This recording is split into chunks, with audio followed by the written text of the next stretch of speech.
안녕하세요. 올해 부록의 나이가 되었고 신혼의 단꿈에 젖어 살고 있는 여성입니다. 김포와 부천을 오가며 회사를 관리하느라 여간 힘든 게 아니지만 그래도 요즘 최고로 행복합니다. 매출도 잘 나오고 조만간 확장 이전을 할 것 같아 마음이 들떠있기 때문이죠.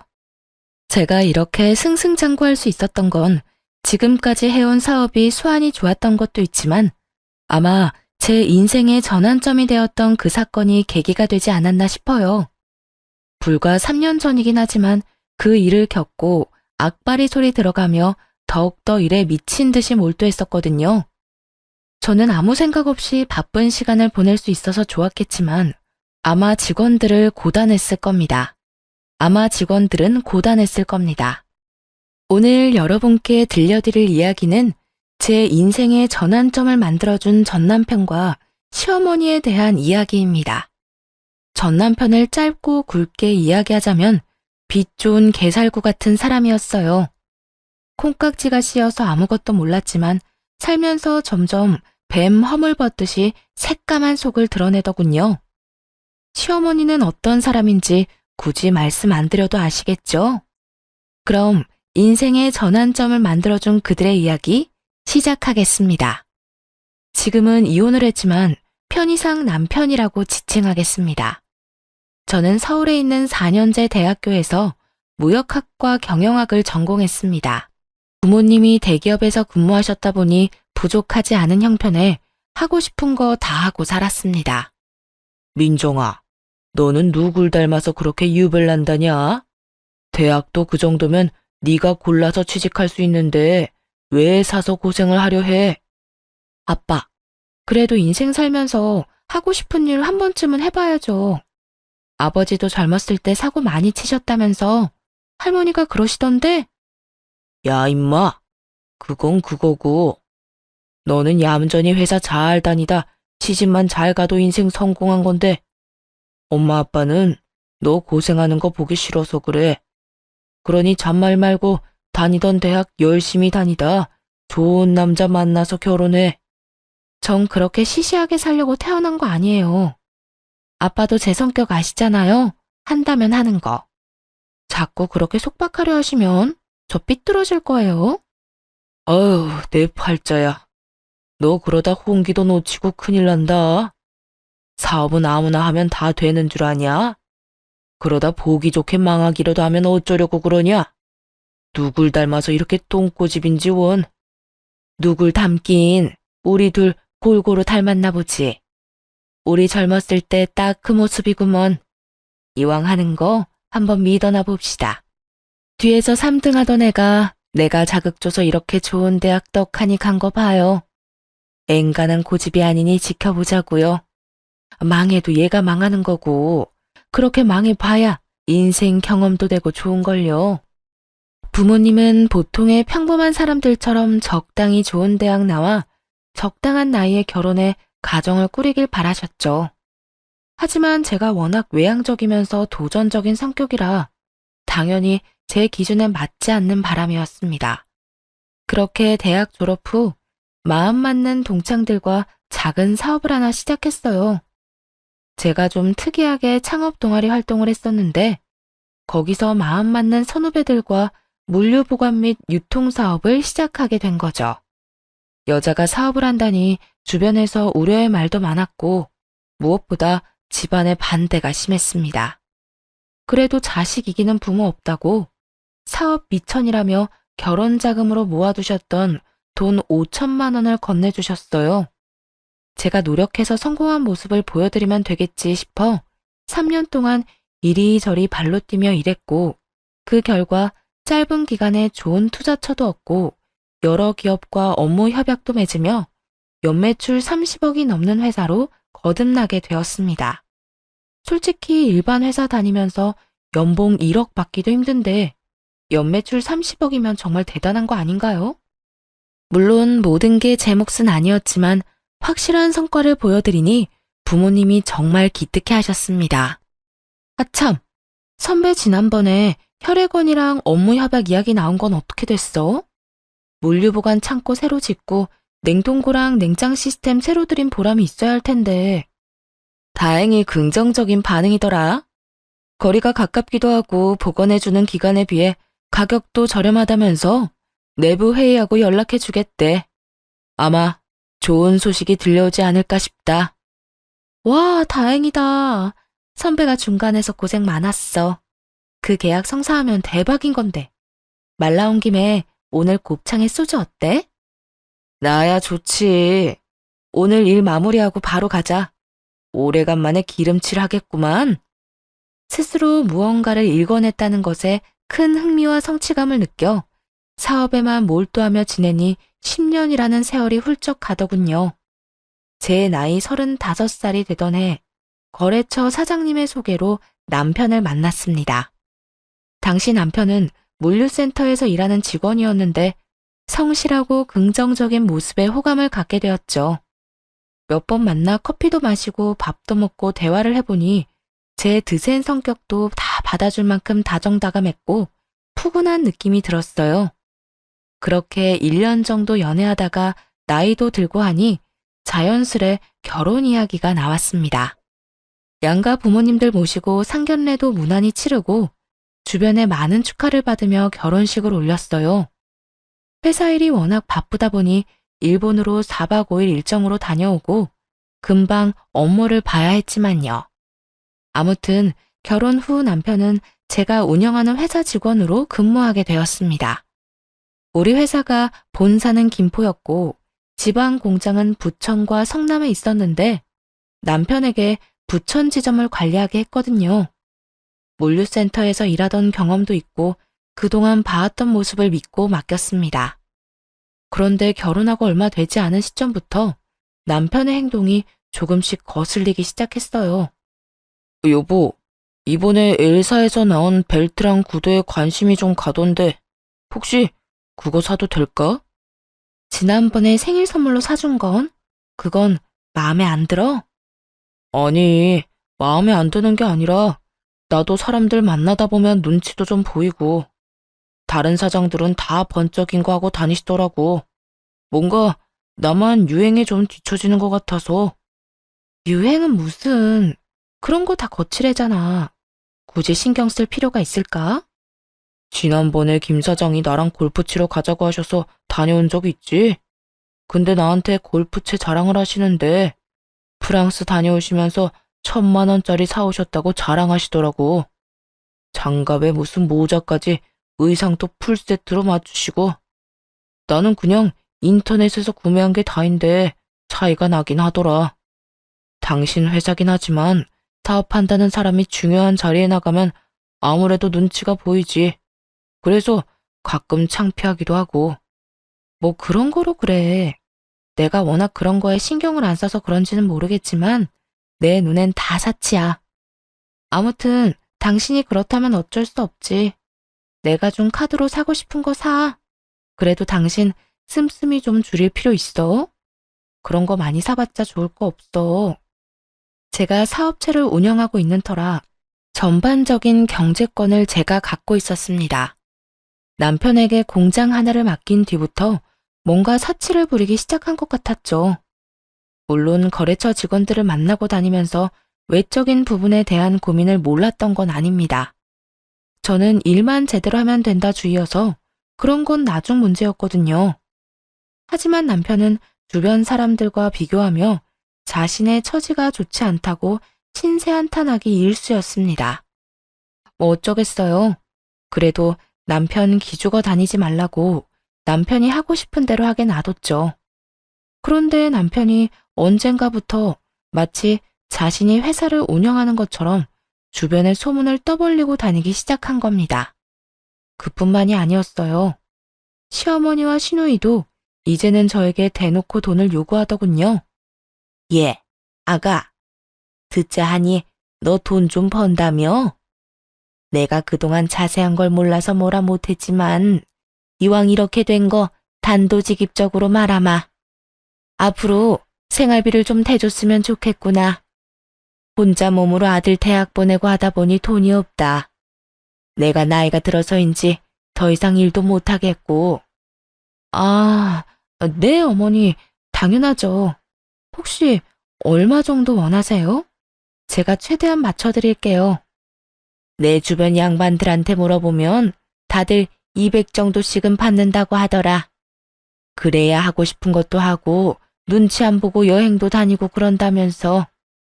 용돈 포함해서 그 정도면 적당할 것 같다.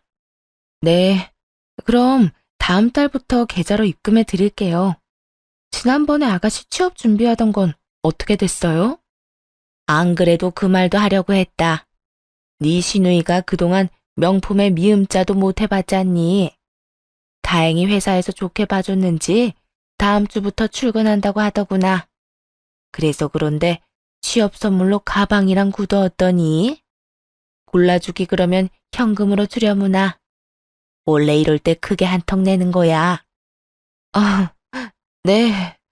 그럼 물어보시고 연락해 주시겠어요? 예, 떨떠름해 할 것 없다. 어차피 나중에 너희도 애 낳고 그러면 희진이가 잘 챙겨줄 거다. 다 되돌려 받게 돼 있으니까 너무 걱정하지 말고. 아니면 이왕 이렇게 된 거 이참에 경제권을 네 남편한테 넘기면 안 되냐?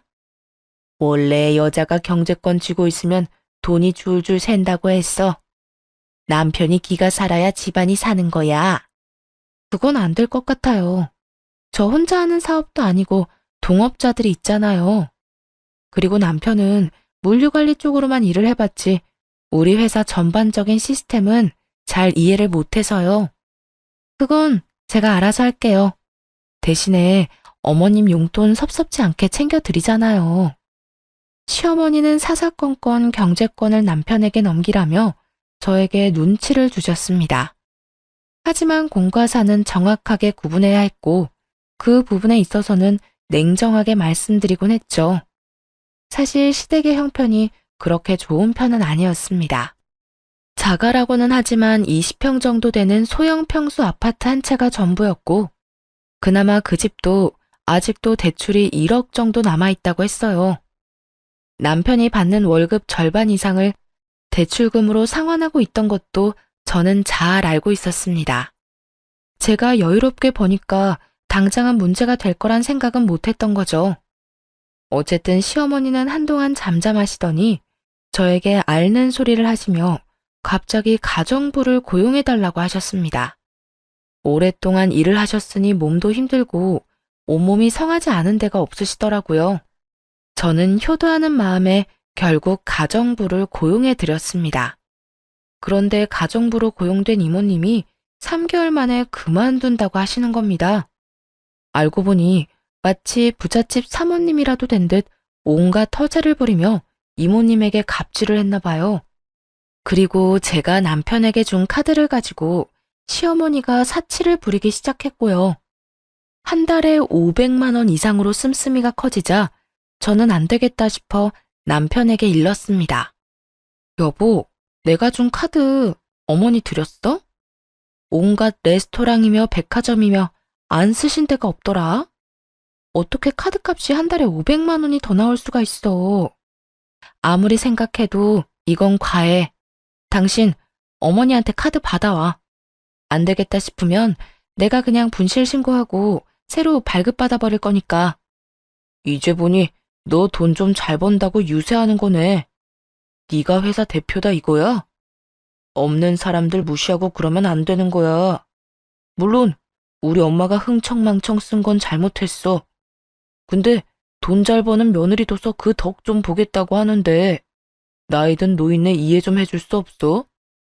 내가 무슨 무시를 했다고 그래. 아무리 며느리 덕 좀 보려고 하셔도 그렇지. 한 달에 카드값이 500만 원이 말이 되는 거야? 당신 월급보다 많은 금액인데 지금 본인 돈 아니라고 막 쓰시는 거잖아. 그래, 내가 벌어서 아무런 문제 없어. 근데 정도껏 하셔야지. 이건 너무하신 거야.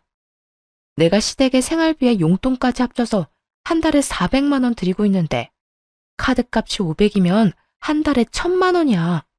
이거 나 감당 못해. 그래서 나보고 어쩌라고. 내가 엄마 카드 뺏어오면 참 좋은 소리 듣겠다. 결국 못 받아오겠다 이거지? 그럼 그냥 놔둬. 내가 분실 신고하고 새로 발급받고 이참에 한도도 100만 원으로 낮춰야겠다. 그런 줄 알아.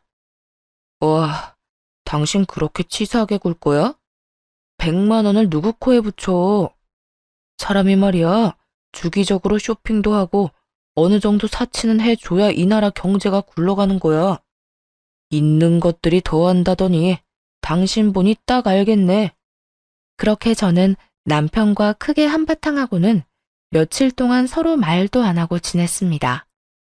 분하기도 했지만 제가 일궈낸 일에 흠집이 나는 기분이 들어 정말 짜증이 나더라고요.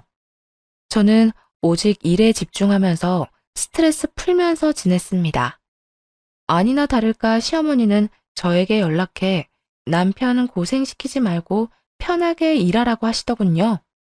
결혼 전에는 딸 같은 며느리, 부부 갈등은 없다며 세상 쿨한 척 다 하더니 자식 앞에서는 역시 시짜인가 봅니다.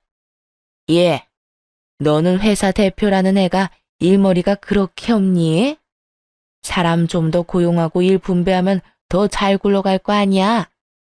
그렇게 일에 파묻혀 사니까 아직 아이 소식이 없는 거야. 너희들 내일 모레면 40이다. 지금 낳아도 노산인데 도대체 언제 가지려고 그러는 거니? 너 혹시 몸에 무슨 문제 있니? 어머니, 저희 당분간 아이 가질 생각 없어요. 그리고 지금 둘이 사는 것만으로도 아주 행복해요. 이제 말씀드리는 거지만 남편이랑 저 딩크족으로 살기로 했어요. 딩크족? 그게 뭐냐? 쉬운 말로 해라. 말 그대로 아이 안 갖고 저희끼리 사는 거예요. 나중에라도 생각이 바뀌면 말씀드릴게요. 하지만 지금은 이대로가 좋네요. 남편도 동의한 내용이니 더 이상 아이 문제는 논하지 않았으면 합니다. 시어머니는 기가 막히셨는지 잔뜩 삐치셔서는 제 연락도 안 받고 저한테 연락도 안 하더라고요. 그렇게 한 달 정도의 시간이 흘렀을까요? 남동생이 갑작스레 교통사고를 당해 큰 수술을 받게 된 것입니다. 재활 치료를 받아야 할 정도로 상태가 좋지 않았죠. 남동생은 결혼을 해서 아이들이 있는데 회사 출근도 못하고 병원에 꼼짝없이 1년 이상을 갇혀 지내야 하는 상황에 암담했습니다. 그리고 아무리 금전적인 여유가 있어도 1년 동안 병원비와 생활비는 어마어마하더군요. 결국 남동생의 병원비와 생활비를 주기 위해 현금을 써야 해서 제 명의로 들어둔 적금을 해약해야 했습니다. 은행에 들러 이리저리 알아보니 정말 기가 막히더라고요. 3억 정도 들어있어야 할 통장에 잔고가 0원인 겁니다. 저는 바로 남편에게 전화해서 따졌습니다. 여보, 나 은행이거든? 동생 입원비랑 생활비 주려고 적금 든 거 해약하려고 하는데 이거 잔액이 왜 0원이야? 당신 내 돈 빼간 거야?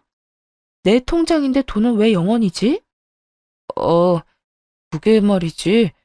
사실은 나도 따로 사업을 하고 싶어서 구상한 게 있었거든. 김 사장님이 전망 있는 상품이라고 국내 주식을 알려주셨는데 내가 거기에 투자 좀 했어. 뭐? 지금 나랑 장난하자는 거야? 어떻게 나랑 한마디 상의도 없이 함부로 내 돈을 써? 나도 남자야. 남자로 태어났으면 사업 한 번은 해봐야지. 당신도 버젓이 회사 운영하는데 나라고 못해? 그리고 그깟 돈 까짓것 다시 채워 넣으면 그만이지. 되게 뭐라 그러네. 어차피 그 돈 우리 부부 위해서 쓰려고 했던 거 아니야? 부부는 일심동체라고 내가 좀 잘 돼보겠다는데 그 정도 돈은 투자해 줄 수 있는 거잖아. 일심동체 좋아하네. 야, 이 양반아. 1,000만 원, 2천만 원도 아니고 자그마치 3억이야. 넌 그게 단순 돈 몇 푼으로 보이는 거니? 그거 내가 안 입고 안 먹고 아껴서 겨우 모은 돈인데 네가 뭔데 홀라당 날려먹는 거야? 그 주식 확실한 거야? 사업 구상? 어떤 사업을 하는 건데? 내가 지금 회사 운영하는 게 무슨 애들 장난 같아? 나도 3년 동안 잠도 못 자고 굶어가면서 고생해서 일군 회사야. 당신 믿고 지점까지 맡겼는데 돌아오는 게 이런 거면 난 당신한테 실망할 수밖에 없어. 앞으로 내 회사에서 쫓겨나고 싶으면 계속 이렇게 멋대로 굴어. 그냥은 안 넘어가. 진짜 치사하다, 치사해. 남들은 마누라가 남편 기 살려주려고 애쓴다는데 어쩜 당신은 남편 기를 이렇게 죽이냐? 더럽고 치사하네, 진짜. 한참을 남편에게 따지니 남편은 되려 저에게 치사하다며 잔뜩 화를 냈습니다. 도대체 뭐가 잘못된 것이 하나도 모르겠다는 눈치더라고요. 도대체 뭐가 잘못된 건지 하나도 모르겠다는 눈치더라고요. 저는 사업을 하면서 많은 돈을 벌고 있지만 절대 허투루 쓴 적 없어요. 일정한 금액을 정해두고 생활비로 쓰고 있고 휴지 한 장 아껴가며 한 푼 두 푼 모은 소중한 돈이거든요. 그런 돈을 마음대로 써버렸으니 얼마나 짜증이 날까요? 남편은 저에게 한 소리 듣더니 잔뜩 성질을 내며 집을 나가버렸습니다. 그런데 몇 시간 뒤 시어머니한테 연락이 왔습니다. 다른 데도 아니고 시댁에 가서 오늘 있었던 일 전부 시어머니한테 모든 상황을 일러 바쳤나 봅니다. 예, 너 정말 안 되겠구나. 우리 아들한테 뭐라고 했길래 애가 이렇게 잔뜩 화가 났어. 어머니, 제가 일하면서 평생 모아둔 적금 3억을요. 그이가 홀라당 다 까먹었거든요. 아무 말도 없이 써버렸다니까요. 그래도 그렇지. 너는 남편한테 할 말 못할 말 구분도 못하냐? 이럴 거면 결혼은 왜 했어? 사람이 실수도 하고 그러는 거지. 그리고 너도 사업해서 잘 알잖냐. 돈이야 다시 채워 넣으면 그만이잖아. 이번에 제 남동생 크게 다쳐서 병원비 많이 들었다고요. 사업도 맨날 안정적인 게 아니잖아요. 아무것도 모르시면서 제발 그이만 두둔하지 마시라고요. 어이가 없구나. 너 지금 나한테 따지는 거니? 그리고 지금 돈 번다고 유세 떠는 거야 뭐야? 어머니, 좀 착각하시는 건데요. 사업하는 사람이라고 하셨죠? 사업하는 사람은 10원, 아니 1원 단위 하나까지 다 정확하게 계산해야 하는데 어디 한번 따져볼까요? 네? 참, 내가 살다 며느리한테 이딴 취급을 받을 줄은 꿈에도 몰랐다. 너 그렇게 돈 좀 갖고 있으면 뭐라도 되는 줄 아나 본데 싹수 없게 대할 거면 우리 아들이랑 이혼해라. 나도 네 얼굴 보기 싫다. 어머니, 말씀 가려서 하세요. 저도 참는데 한계가 있다고요. 제가 조목조목 따지자 두둔하던 시어머니는 아무 말도 못하시더니 제 남동생을 걸고 넘어지더군요. 입에 담지도 못할 악담을 퍼부어대시며 온갖 욕을 하셨습니다. 그 뒤로 저는 안 되겠다 싶어 시댁과 거리를 두고 살기로 했어요. 남편은 3일 동안 시댁에서 먹고 자고 하더니 쭈뼛쭈뼛 신혼집으로 돌아왔습니다. 그런 남편에게 한 번만 더 금전적인 문제를 일으키면 바로 이혼이라고 못 박아두었어요. 남동생은 수술을 끝내고 열심히 재활 치료를 받았습니다. 걷지 못할 수도 있는 상황이었지만 결국 극복해냈고 조금씩 회복하게 되었죠. 다리에 보조기를 차고 있어야 했지만 다시 회사에 근무할 수 있을 정도로 건강을 되찾았습니다. 어느 정도 시간이 지나고 회사의 재정 상태를 점검하게 됐습니다. 1년에 한 번 정도 분야를 나눠서 전체적인 점검을 실시하는데 최근에 돈 문제도 있고 재정 분야에 좀 더 집중했어요. 표면적으로는 아무런 문제가 없지만 자꾸 금액도 안 맞고 매출 대비 배송된 물건도 적거나 없더라고요. 특히 남편이 관리하던 지점에 뭔가 석연찮은 부분을 발견했습니다. 며칠 밤을 새우며 서류를 일일이 대조해보고 몇 번이고 직접 눈으로 확인했는데 믿지 못할 결과가 나오더군요. 알고 보니 남편이 알게 모르게 회사 돈을 횡령하고 있었고 거기에 시어머니도 가담한 사실을 알게 되었습니다. 가뜩이나 사치가 심했던 두 사람은 회사 돈으로 명품이나 고급 레스토랑에 다니며 온갖 사치를 부리고 있었어요. 남편이 교묘하게 영수증 처리를 하는 바람에 티가 나지 않았던 겁니다. 심지어 남편은 온라인 도박에 빠져 이미 몇 천만 원을 탕신한 뒤였죠. 어이가 없는 상황에 그대로 시댁으로 갔습니다. 남편과 시어머니는 한가롭게 TV를 보며 안주까지 차려 술 한잔하고 있더라고요. 저는 그 두 사람 얼굴에 장부와 횡령 증거를 내던지며 소리쳤습니다. 어머니, 저 다 알고 왔어요. 이거 보시고 딴 말씀 못 하시겠죠? 정확히 어머니는 3천만 원, 저 사람은 1억 2천만 원, 정확히 1억 5천만 원이네요. 당장 제 돈 돌려주세요. 다짜고짜 쳐들어와서 이게 뭐 하는 짓이야? 그리고 내가 엄마한테 용돈 좀 드린 것 가지고 너무한 거 아니야? 영수증 처리 다 했는데 뭐가 문제야? 넌 회사 돈으로 어머니 용돈 챙겨드리니? 네가 가진 돈으로 드려야 하는 게 맞지. 야, 어디 겁도 없이 내 돈도 모자라 회사 돈에도 손을 대? 너, 내가 한 번만 더 돈 문제 일으키면 가만 안 둔다고 했지? 세아가, 너도 참 너무하는구나. 어차피 나 죽으면 지금 내가 가진 거 다 물려주고 죽을 텐데 너 정말 야박한 거 아니냐? 어쩜 애가 그렇게 인색해? 우리 가족 아니니? 가족도 가족 나름이죠. 이게 무슨 가족이에요? 그리고 어머니가 가진 게 뭐가 있으시다고. 제가 매달 용돈 생활비 다 드리고 심지어 제 카드 지난번에 재발급 받은 것도 다시 뺏어가서 한도 꽉 채워서 쓰시잖아요. 도대체 뭐가 야박하다고 그러시는 거예요? 뭐가 너무한 거냐고요? 엄마한테 큰 소리 치지 마. 당신 정말 질린다. 질리는 건 나지. 당장 이번 주 내로 돈 안 돌려주면 변호사 대동해서 법적으로 대응할 거니까 그렇게 하라. 돈 앞에선 가족이고 뭐고 없어. 더군다나 이해 못할 정도로 뒷돈까지 챙긴 마당에 난 이상 봐주지 않을 거야. 각오하는 게 좋을 거야. 변호사를 선임하던 뭘 하던 알아서 해. 난 분명히 말했다. 이번 주까지 그대로 돌려놔. 저는 그대로 시댁을 나와버렸습니다. 뒤에서 어찌나 빽빽거리며 소리를 질러대는지 귀가 다 아프더군요. 시댁을 나온 뒤 미리 연락해둔 변호사 사무실에 찾아갔습니다. 남편과 시어머니 행위는 공금 횡령에 해당하기 때문에 관련 증거가 명확해야 했어요.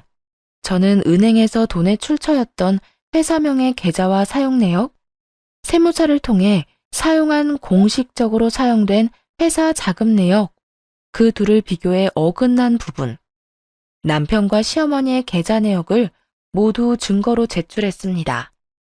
남편이 영수증 처리를 했다는 내역과 일치하지 않는 부분 또한 증거로 제출했어요. 하나에 집중하면 질릴 때까지 해버리는 저의 습관 덕분에 며칠 밤새운 보람이 있었네요. 그러고는 곧바로 이혼 소송도 함께 준비했습니다. 나 지금 이혼 소송 상담받고 오는 길이야. 당신도 잘 알겠지만 이건 그냥 넘어갈 일이 아니야. 형사 고소라도 해서 절반이던 10분의 1이던 다 받아낼 거야. 이번 주까지 돈 안 갚으면 시모와 당신 재산 가압류 걸어버릴 거고. 여보, 정말 그렇게까지 해야겠어? 지금 내가 가진 돈은 30만 원이 전부야. 일단 이거라도 받고 나머지는 내가 천천히 갚으면 안 될까? 5년만 시간을 줘. 내가 어떻게 해서든 돈 마련해서 갚을게. 응? 그러니 제발 한 번만 봐주라. 그리고 이혼이라니. 내가 당신 얼마나 사랑하는지 알잖아. 나를 사랑한다고? 그래서 그렇게 뒤에서 많이 해먹었니? 너 지금 돈 갚아 나간다고 했지? 네 말에 책임을 져야 할 거야. 딱 한 달 시간 줄 거야. 그 안에 원상복구 안 해놓으면 지금 한 말까지 증거로 싸잡아 제출할 거야. 1억 5천을 어떻게 한 달 만에 마련해. 그냥 봐줘. 어? 잘못했어. 제가 정말 행동을 취하니 남편은 발등에 불이 떨어졌는지 울며 불며 매달리기 시작했습니다. 당연히 그 모든 대화를 녹음해두었죠. 각서 쓰고 지장까지 찍어뒀으니 정신을 차리겠다 싶어 기회를 주었습니다. 그런데 말입니다. 검은 머리 짐승은 거두는 게 아니라고 했던가요? 남편이 다른 여자한테 눈 돌릴 시간이 있었는지 바람까지 피우고 있다는 사실을 알게 되었습니다. 남편이 관리하는 지점 여직원이 양심 고백을 해와서 알게 됐거든요. 격리 직원이랑 그렇고 그런 사이인데 괜히 말해서 잘릴까봐 쉬쉬하고 있는 거라며 저에게 진실을 알려줬습니다. 당연히 사진이며 동영상이며 증거도 갖고 있더라고요. 저는 좀 더 확실한 정황을 포착하기 위해 흥신소 직원 사람을 시켜 남편의 뒷조사를 했어요. 그런데 이 미친놈이 저한테 울며 불며 매달린 그날 저녁에도 내연녀랑 술을 마셨더라고요. 남편에게 지점을 맡겼을 시점부터 지금까지 계속 만나왔던 겁니다. 더 웃긴 건 남편이 횡령한 돈의 일부는 내연녀 원룸을 구하는데 전세 자금으로 썼더라고요. 네, 맞습니다. 그 내연녀와 둘만의 아지트로 사용하고 있는 곳이었죠. 저장님, 그리고 이것도 좀 아셔야 할 것 같아서요.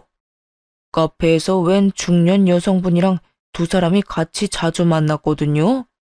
근데 이게 아무래도 저는 좀 찜찜해서요. 잘은 모르는데 한번 보시라고 동영상 보내드립니다.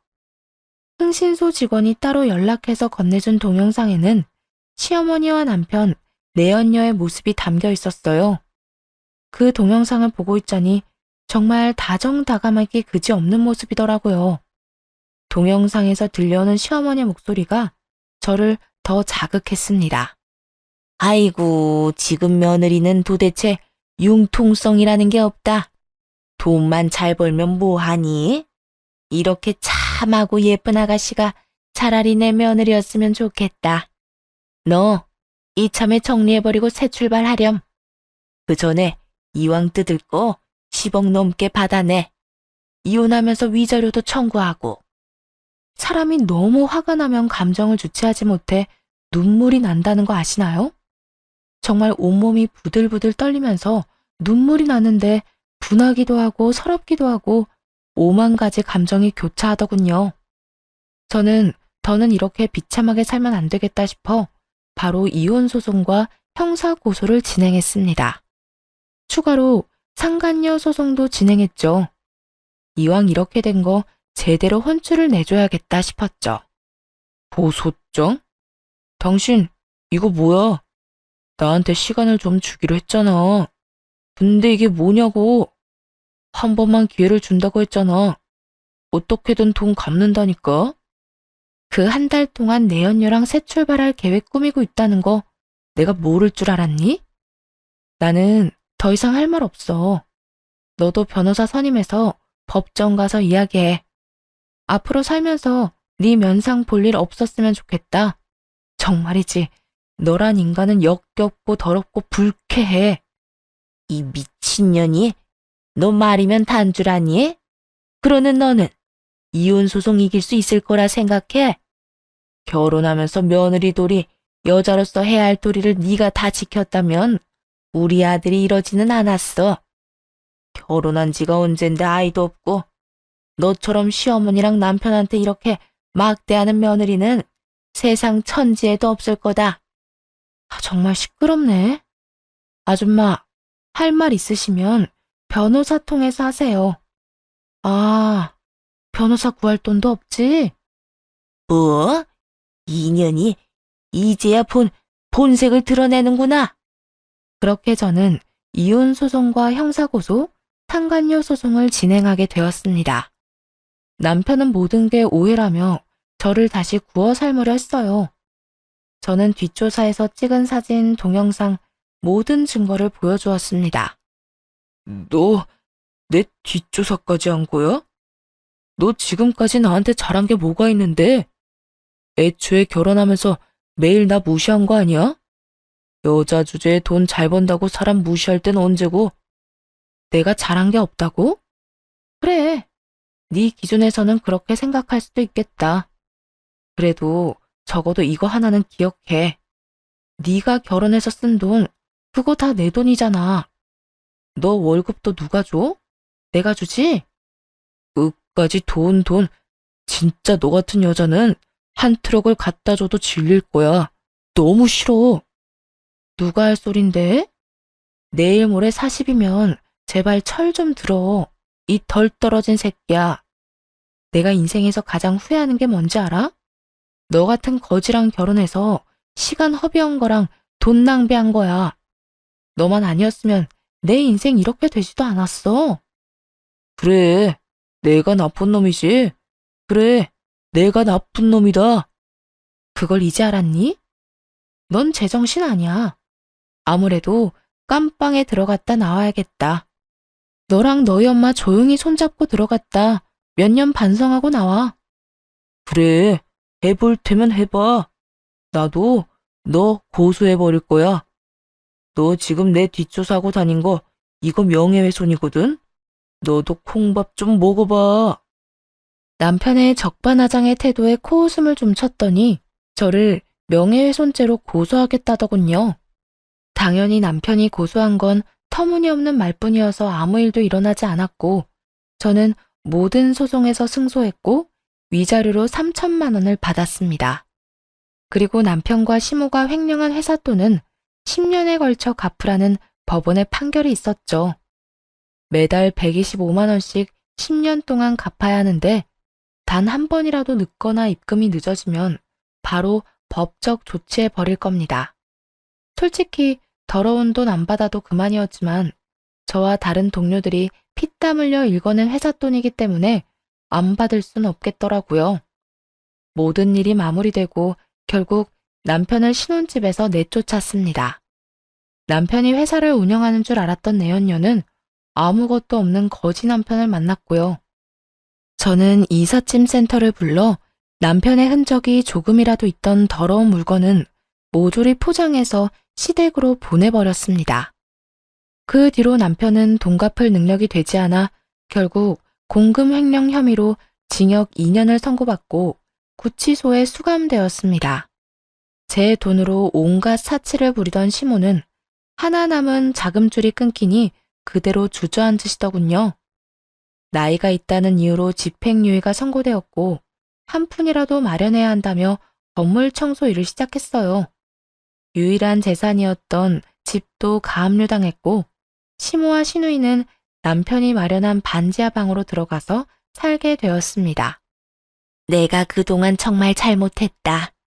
시누이 곧 결혼도 해야 하는데 그때까지만 봐주면 안 되겠니? 우리가 무슨 힘이 있다고. 제발 얘 시집만 무사히 보내고 내가 어떻게든 나머지 돈은 마련할 테니까 한 번만 봐주라. 응? 그렇게는 못하겠는데요. 시누이랑 결혼하려는 그 남자도 참 불쌍하네요. 처가 될 집이 사기꾼 거지 집안인 것도 모르고 저는 법원 판결 나온 대로 할 겁니다. 받을 생각도 없어요. 너 너무한 거 아니니? 조금의 정이라도 남아있다면 배려 좀 해주라. 그래도 내가 너 시어머니였는데 이런 식으로 나오면 나도 기분이 좀 그렇구나. 지금 기분 타령하실 때가 아닌 것 같은데요? 제발 말이 되는 소리를 좀 하세요. 이제 와서 제가 왜 아줌마 사정을 봐줘야 하는데요? 어차피 이제 남남이고 이 정도면 제가 인내심 끝판왕인 건데 한 번만 더 저 자극하시면 저도 가만히 안 있어요. 저한테 너무한다고 생각하지 마시고 그동안 그쪽 아들이랑 아줌마가 한 행동도 좀 살펴보시고요. 이참에 벽에 머리 박고 반성까지 하면 더 좋겠네요. 저는 며칠이고 찾아와 매달리는 시모를 오질게 대했습니다. 자꾸 며느리돌이 정 어쩌고 하시는데 제가 조금이라도 그런 게 남아있으면 이렇게 했겠어요? 시모가 다녀간 자리에 저는 소금까지 뿌려버렸습니다. 나름 국산 천일염이라 마지막까지 좋게 대우해줬다 생각해요. 그렇게 2년의 세월이 훌쩍 지났고 그놈은 결국 형량을 다 채우고 출소했더군요. 이사해버리는 바람에 만나질 못하니 회사에 찾아오더라고요. 여길 어디라고 와? 벌써 형량 다 채우고 나온 거야? 시간 참 빠르다. 그나저나 반성은 많이 했나 모르겠네. 당신 없는 2년 동안 나 반성 많이 했어. 내가 얼마나 모자란 놈이었는지 잘 알겠더라. 그래서 말인데 나 새 삶으로 태어났으니까 우리 다시 시작해보는 건 어때? 내가 정말 잘해줄게. 내가 미쳤니? 너 대가리에 총 맞았어? 교도소 다녀오더니 뇌가 어떻게 됐나 본데. 내가 너랑 재결합할 일은 죽어도 없을 거야. 그런 시답지 않은 말 할 거면 당장 꺼져. 앞으로 보지 말자고 내가 분명히 이야기했을 텐데. 지금 경찰 불러서 스토킹으로 한 번 더 콩밥 먹여줘? 그러지 말고 내 이야기 좀 들어봐. 내가 널 얼마나 보고 싶어 한 줄 알아? 내가 너한테 접견 신청을 얼마나 많이 했는데 그걸 다 거절해? 내게 변명할 기회는 줘야지. 지금 뭐라고 했니? 변명? 하당치도 않아. 내가 이미 기회는 여러 번 준 걸로 아는데 내가 마지막이다 생각했을 그날도 너는 그년이랑 놀아나면서 시시덕거렸어. 잊었니? 같이 웃고 떠들 땐 좋았지? 그런데 어쩌냐? 너 아무것도 없는 개털이잖아. 내가 누구 때문에 이렇게 된 건데 이게 다 너를 사랑해서야. 네가 어떻게 나한테 이래? 어디서 개가 짖니? 정신이라도 차렸으면 불쌍해서 밥값이라도 쥐어보내려 했는데 에라 아깝다. 넌 그냥 조용히 꺼져. 밥값도 아깝게 하는 재주가 있네. 다시는 보지 말자. 그놈은 자기가 많이 반성했다며 다시 잘해보자고 헛소리를 짓거리는데 경찰 불러 내쫓아 버렸습니다. 그러고는 바로 접근 금지, 통신 제한, 주소록 열람 제한을 걸어버렸어요. 정말 끈질겨도 이렇게 끈질길 수가 없었습니다. 정말 기생충이 따로 없었죠. 그렇게 한동안 잠잠하더니 아예 연락이 끊겨버렸습니다. 지금까지 아무런 소식을 들을 수 없었죠. 그저 통장에 매달 찍히는 125만 원이라는 금액을 보고 어딘가에서 잘 살아있구나 싶어요. 저는 어느 정도 마음을 추스른 뒤 회사 일에 몰두하며 지내고 있습니다. 그러다 제 밑바닥까지 모두 지켜본 회사 동료와 좋은 감정으로 지내다 얼마 전에 혼인신고를 했어요.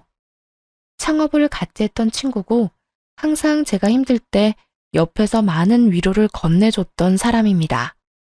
부록의 나이가 되어보니 그동안 제가 얼마나 치열하게 살아왔는지 알겠더라고요.